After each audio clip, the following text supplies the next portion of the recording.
হাহাকার, ইউনূস তুই বাংলা ছাড়, সারা বাংলায় হাহাকার, নাহিদ তুই বাংলা ছাড়, সার্জিস তুই বাংলা ছাড়, সারা বাংলায় হাহাকার।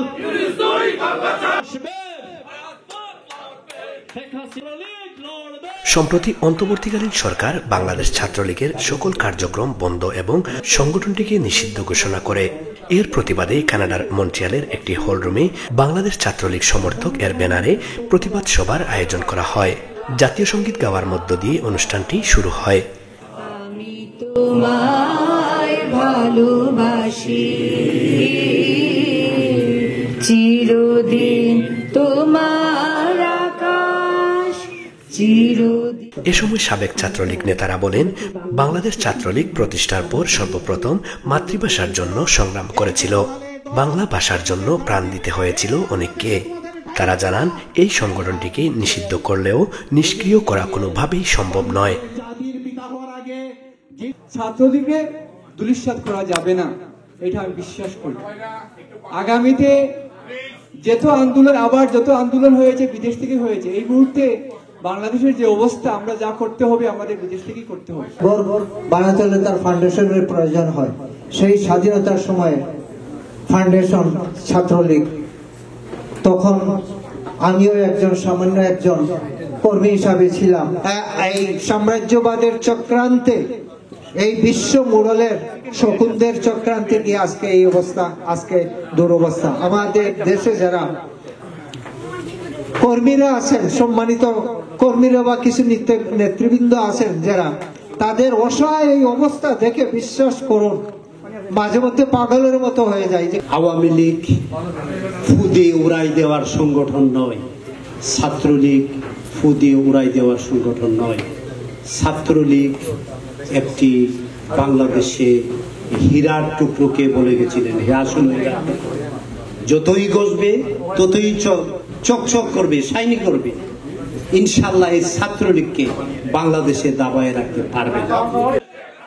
সাবেক ছাত্রলীগ নেতা, কানাডা আওয়ামী লীগের অন্যতম নেতা গুলাম মুতাহির মিয়ার সভাপতিত্বে এবং কুইবেক আওয়ামী লীগের সাধারণ সম্পাদক ও সাবেক ছাত্রলীগ নেতা মইনুল ইসলাম ও আওয়ামী লীগের নেতা সুলতান আহমেদের পরিচালনায় অতিথি হিসেবে উপস্থিত ছিলেন কানাডা আওয়ামী লীগের সভাপতি বীর মুক্তিযোদ্ধা গোলাম মুহিবুর রহমান, কুইবেক আওয়ামী লীগের সভাপতি মুন্সি বশির সহ কানাডা এবং কুইবেক আওয়ামী লীগ এবং অঙ্গ সহযোগী সংগঠনের নেতৃবৃন্দ। এ সময় তারা বলেন, জাতিকে স্বাধীনতা যুদ্ধে উদ্বুদ্ধ ও যুক্ত করার ক্ষেত্রে ছাত্রলীগের অবদান ছিল সবচেয়ে বেশি। আপনারা জানেন, বাংলাদেশের রাষ্ট্রপতি উনি ইতিমধ্যেই বলেছেন, জননেত্রী শেখ হাসিনা কোনো পদত্যাগ করেন নাই। আমরা যদি বাংলাদেশের সংবিধানকে স্বীকার করি, তাহলে এখনো বাংলাদেশের প্রধানমন্ত্রী বৈধ প্রধানমন্ত্রী জননেত্রী শেখ হাসিনা। তাই আমাদেরকে আন্দোলন করে তুলতে হবে, বাংলাদেশের বৈধ প্রধানমন্ত্রীকে আবার বাংলাদেশে নিয়ে আসতে হবে বীরের বেশে। আমি বিশ্বাস করি, বীরের বেশে জননেত্রী শেখ হাসিনা আবার বাংলাদেশে ফিরে আসবেন। আওয়ামী লীগের ব্যানারে থেকে শিবিরের ছেলেরা সেই দিন রাজপথে নিরীহ ছাত্রদেরকে হত্যা করেছে এবং সেই হত্যার দায়ভার দিয়েছে বাংলাদেশ আওয়ামী লীগকে, জননেত্রী শেখ হাসিনাকে। আমরা সেই সমস্ত লোকদেরকে যারা পিছে থেকে শুধু আমাদের মধ্যে ভেদাভেদ সৃষ্টি করার যে অপপ্রচেষ্টা যারা করে আসছে অতীতে, আমরা সবাই কি ইন্ডিভিজুয়ালি সবাইকে আমরা চিনি। বাংলাদেশকে সেই পৃথিবীর বুকে কলঙ্ক কালিমা লেপন করে দিয়েছে। এসব সইবার নয়, এসব আমার মতো আপনারাও কেউ সহ্য করতে পারছেন না, আমি সেটা জানি। কিন্তু এই দুর্যোগময় মুহূর্তে আমাদের কিছু কর্মসূচি গ্রহণ করতে হবে, যেটা হবে অত্যন্ত সুনিপুণ, অত্যন্ত পরীক্ষিত, যাতে করে আমাদের একটি ভুল পদক্ষেপে আমরা যেন পিছিয়ে পড়ে না যাই। আমরা বাংলাদেশে যারা কষ্ট করে রাজনীতি করছে, ছাত্রলীগকে সংগঠিত করছে, আমরা তাদের পাশে গিয়ে দাঁড়াই এবং আমরা এখানে সংঘবদ্ধভাবে বাঘের দলের মতো আমরা বাংলাদেশের প্রত্যেকটি অন্যায়ের বিরুদ্ধে রুখে দাঁড়াই। বর্তমান দেশ পরিচালনাকারীদের সমালোচনা করে কানাডা আওয়ামী লীগের নেতারা আরো বলেন, দেশ সংস্কারের নামে গণ অরাজকতা চলছে। এসবের মোকাবেলা করতে সবাইকে ঐক্যবদ্ধ হওয়ার আহ্বান জানান তারা। ওরা যেটা করছে এখন সেটা কোনোভাবেই গ্রহণযোগ্য নয় এবং আমাদের সবারই এখন এটাই করা উচিত, নিরপেক্ষ নয়, চিন্তা নয়, কে কি ভাববে, কে কি মনে করবে, এটা না সময় নাই। এখন একদিক হয়ে যেতে হয়, আওয়ামী লীগকে সাপোর্ট করতে হবে, আওয়ামী লীগ কিভাবে আবার দেশে আসতে হবে সেটাই। আমি বই করি না, আমি বাংলাদেশে গেলে কি হবে আপনারা জানেন।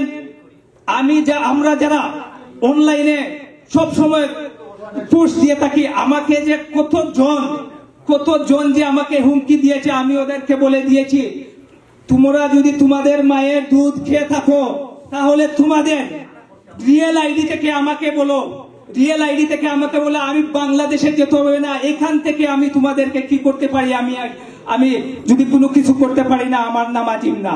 কারণ আপনারা জানেন 5 তারিখ নেত্রী দেশের বাইরে গিয়েছে, আবার 5 তারিখ অন্য একটা ঘটনা ঘটে গেছে। আমি কি বলতে চাচ্ছি আপনারা জানেন।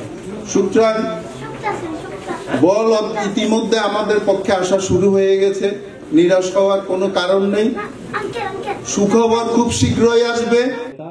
নেতাকর্মীদের নামে মিথ্যা মামলা দিয়ে গ্রেপ্তার, হয়রানি ও কারাগারে পাঠানো হচ্ছে অভিযোগ করে তারা বলেন শীঘ্রই আওয়ামী লীগের সভাপতি শেখ হাসিনা দেশে ফিরবেন এবং আওয়ামী লীগ আবারও দেশ পরিচালনা করবে।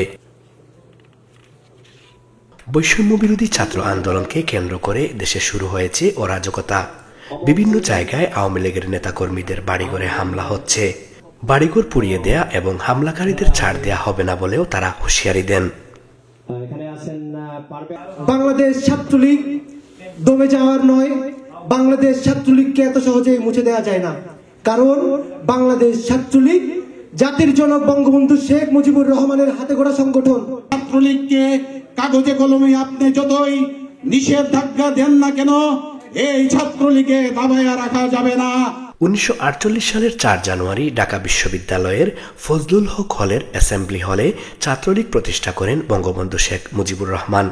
তৎকালীন তরুণ নেতা শেখ মুজিবুর রহমানের প্রেরণায় ও পৃষ্ঠপোষকতায় একজাক সূর্য বিজয়ী স্বাধীনতাপ্রেমী তারুণ্যের উদ্যোগে প্রতিষ্ঠিত হয় এশিয়া মহাদেশের বৃহত্তম ছাত্র সংগঠন বাংলাদেশ ছাত্রলীগ।